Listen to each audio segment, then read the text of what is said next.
How are you? Good, how are you? You're an amazing player. Congratulations. Thanks. You're changing the history in I basketball. appreciate it. Thanks for coming here and playing us. Most people you've played in front of. Yeah. Just now, Caitlin Clark set fire to Brazil. Additionally, it seems that some reporters were sunburned. Some resentful voices chose to complain about jet lag and exhaustion, even though fans paid top price to see brilliance. Well done. This was a warning shot and the reporter's collapse, not a warm-up. Oh, it's becoming noisy. Take a seat. We're going to analyze the absurdity. Why, sports reporters? Well, there's continued fallout, or I should say reaction, from Caitlin Clark's triumphant return that was a fantastic 2.5. Let's clarify one issue. Caitlin Clark arrived in Iowa to light up the hardwood floors and leave a crater behind. Brazil entered like a national team and exited as if they had just been struck by a freight train. We're also expected to act as though this wasn't a huge concern. Better looking possessions of the day for Brazil. Here's Clark. Wow! Cupid! From beyond the logo! And a little point out. I mean, come on.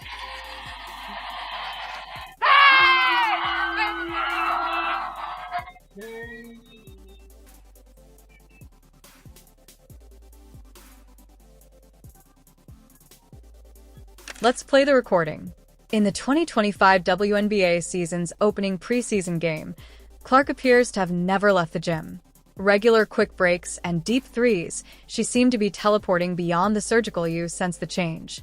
This wasn't your average beginner cock. It was a mission. And you can tell it's real when the audience goes crazy every time the ball leaves her hands. Let's now discuss ticket costs. Even though it wasn't the regular season or a finals game, spectators paid an average of more than $400 to watch her play. Brazil not a playoff matchup with the United States. Brazil why? Because Caitlin Clark's appearance on the court turns into an event. She's not only increasing the standard, but also bringing the entire dang league along with her. Naturally, the level of energy was extremely high. The ship, which is being steered by Clark and Stephanie White, is being dubbed the Avengers. And to be honest, that may be underestimating it. This team appears to be hazardous. Swift, self-assured. And Clark is the spark plug, but now for the twist. The naysayers appear just as everyone is about to applaud. Let's refer to a few media personalities as the Buzzkill Brigade made the decision to analyze the recent events into their insignificance rather than celebrate them. Because it seems that destroying a national team during your preseason debut doesn't matter if the opposing squad had planes that connect. Allow me to present this spiral's protagonist to you.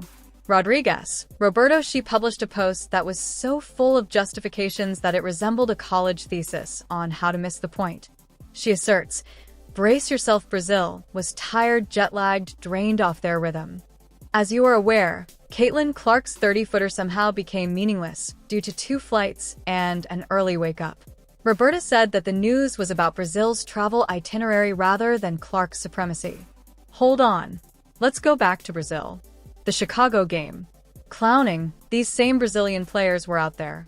Fans dancing on the sidelines like they were on carnival floats while hitting logo threes and high-fiving, not even a hint of exhaustion. Nobody appeared to have had 2 layovers or missed breakfast.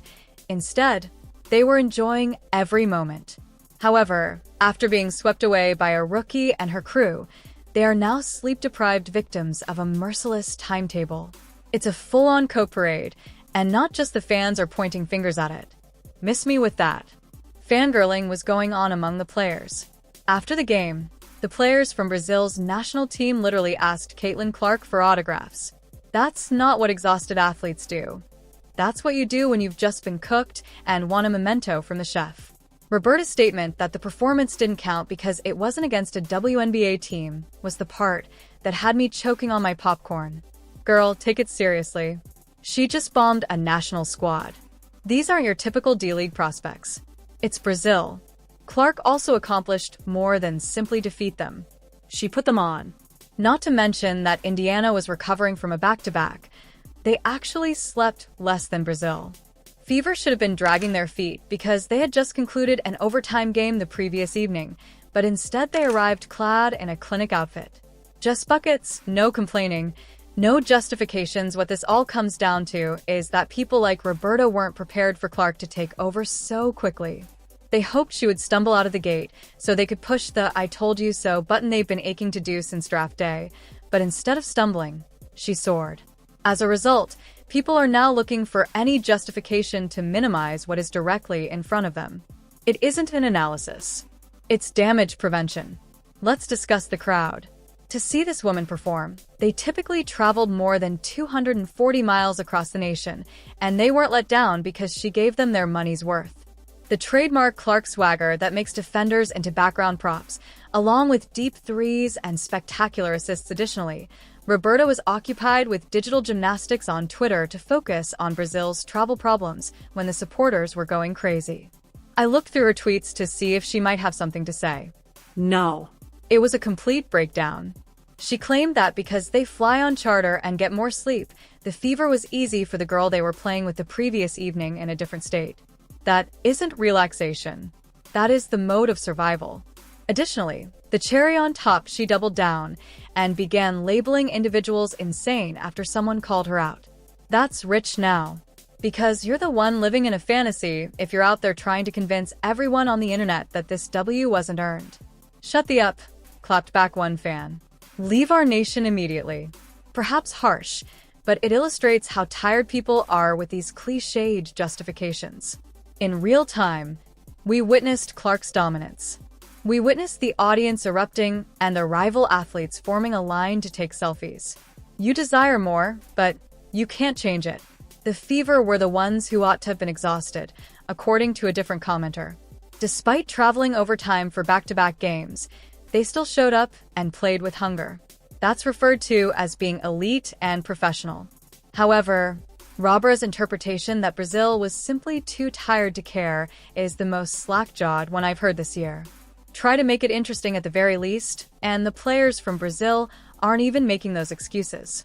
They hugged, smiled, and received autographs because they were aware of the grandeur they had seen. Roberta is on the sidelines, attempting to use a Sharpie to change history. Let's examine why individuals like Roberta are experiencing such severe tripping at this time. Jet lag is not the problem. Fear that Caitlin Clark is going to completely upend the WNBA environment and that there is nothing they can do about it is more important than flights. She isn't requesting attention. She's using her game to demand it. There is more to Clark's league participation than just a plot point. There is a change in power. Many of these so-called experts made a living by promoting athletes who were never worthy of this level of attention. Additionally, the fact that Clark is pulling sold-out audiences to preseason games is revealing how little their hot takes truly make a difference. Remember that this is a pattern rather than a one-time game. Prices for tickets are skyrocketing. The amount of media coverage is increasing. Social media usage is drastically increasing. Additionally, the WNBA is at last behaving as though they understand what they have. Let that sink in more than some NBA teams. The Indiana Fever broadcast 93% of their games on national television. That is the Caitlin Clark effect, and it is only beginning. However, the fact that she's doing it her way is what truly irritates people. No pretending to be modest or lowering herself to be humble, she exudes confidence. She is ostentatious. The crowd eats it up when she hits a logo 3 and then looks at you as if you just woke her up from a siesta. This is the point at when the haters short circuit. They prefer that she wait for her turn. They want her to feel appreciative of her presence alone. I apologize, but Caitlin Clark has come to seize the crown, not to kiss the ring. Let's go back to Roberta's breakdown because things get even more ridiculous. She posts, "Sorry your lack of gray matter can't help but make this about the fever," after receiving harsh criticism in the replies. The people who actually played the game are the Fever, ma'am. Who else is it about the halftime show's mascots? I'll throw shadow energy now since I'm losing the argument. And to be honest, it's embarrassing. Her entire timeline appears to be a coping strategy. Just a series of jumbled justifications meant to downplay the reality that Brazil was beaten. Remember that this was the national team of Brazil. They represent their nation, play together, practice together, and aren't scrubs. However, Caitlin gave the impression that they were a bunch of intramural backups who had wandered into the wrong gym. The ball movement is very sharp, and the pace is too quick. The disrespectful shot-making after breaking the all-time NCAA scoring record, Caitlin pulled up from a step behind the same spot. The crowd erupted, and someone on the internet had the audacity to comment, "That's not a good shot. Fam, we're past that.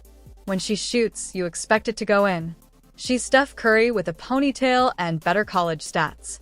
After the match, the Brazil coach even declared, "She's special." It's a quote. "She didn't get lucky. No, we were worn out." Simply put, show respect. So, what is Robra's clear justification if the other coach is giving props? She arrived with a plan. She believed that this preseason match was the ideal opportunity to minimize Clark's lead. However, she received a 5-star performance instead of a shaky debut, and now she's frantically attempting to transform a bad performance into a thought piece. Fans, meanwhile, don't believe it. Social media gave her a boost. One response was, "Leave our country." Yet another, "You're just mad your fave isn't the headline anymore." And perhaps that is the reality of everything. The protagonist is Caitlin Clark. She didn't need years to create buzz, so whether you like her or not, you're watching, tweeting, and discussing, and that's what irritates the old guard. She entered and turned on the switch. She made the league watchable, not the league that made her famous. And let's not overlook the obvious. Sexism, yes, it's there because Caitlin's display of skill when she pulls up from 35 feet is brilliant. When she looks down on a cocky defender. This isn't arrogance, it's excellence. If that makes you uncomfortable, you should consider your own expectations for female athletes. She gives autographs after dropping 30 on a national team. Because ESPN would be airing a 72-hour homage montage if a guy dropped 30 in his preseason debut, and the opposing team lined up for selfies. To be clear, not all media outlets are covering this bullshit. She received flowers from Stephen A. Smith. While some reporters are crying during their remarks, the true reporters are acknowledging that Big Perk is already an MVP candidate and that she was at the top of the MVP odds graphic before the season began. Let's discuss statistics. Caitlin participated in all 40 games, won Rookie of the Year, made the WNBA first-team top 4, topped all rookies in scoring, assists, steals, threes, minutes, and more last season. She didn't slow down during this preseason opener. Instead, she accelerated, as evidenced by every possession. While everyone else was still working out the board, she was engaged in a game of chess. No-look passes as the head fakes the backdoor cuts. Even though the girl was possessed, some individuals actually sat there on the internet and typed, "But Brazil was tired, it's laughable." Another gem is this one. I observed she is merely a shooter. She might lead the league in assists and rebound like a power forward, but what else is she capable of? What if a WNBA club became a national obsession? Just a shooter, though let me conclude with one last observation. This was a statement rather than merely a game. This year, the WNBA won't look the same. Caitlin Clark is at the center of it all, setting fires, breaking ankles, and gathering receipts. She isn't requesting space. She is taking it. If the media can't handle that, then it's their fault. Caitlin Clark just dropped a masterclass, and the excuses couldn't keep up. The Indiana Fever are no longer a punchline. They are a problem. Fans enjoyed a show. Haters were exposed, and Brazil were smoked. The league should gird itself if this is preseason. Clark, so press the like button. For more uncensored perspectives, leave a comment below and subscribe, as the Clark takeover is just growing louder. It's something you shouldn't miss.